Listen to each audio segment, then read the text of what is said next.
As we move deeper into spring, many gardeners start thinking about that last freeze of the season because what we put in the ground is often dependent upon that. Let's look at the statistics for Tulsa, starting with the averages. The average last freeze date is not too far from now on March 29th. Last year it happened the day before, so a pretty close to average start to the growing season. When it comes to the harder freezes, when it really starts to affect sensitive plants, 28 degrees or colder, that hard freeze is on St. Patrick's Day, and the killing freeze, really bad cold for some of our sensitive plants. That average last date is March the 6th, but we know it can happen much later. Let's take a look at some of those later extremes for those freezes. The latest all-time freeze for Tulsa for the season happened on May the 2nd, but that was back in 1909. The latest hard freeze, though, happened April 17th back in 1921, and finally the latest killing freeze April 13th. So we can go all the way into mid-April and still have freezes that could really impact those sensitive plants. That's why we often say wait till the second half of April to put in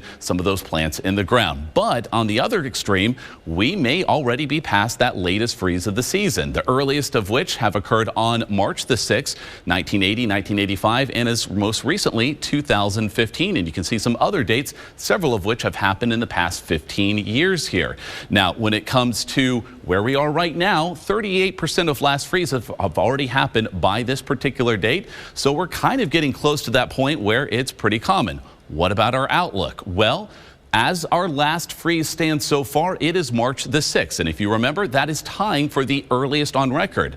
Are we going to keep that record going? Well, as we look at the next 10 days, we find morning lows that are running at or above average, in some cases well above average for much of the week ahead. And the outlook even beyond what we see right here is above average temperatures for that first full week of April. So it does appear, at least for the near term, a freeze is not in the offing for the Tulsa area or for much of Green Country, but still, if you want to take it easy or at least be cautious, you might wait till a little later into April.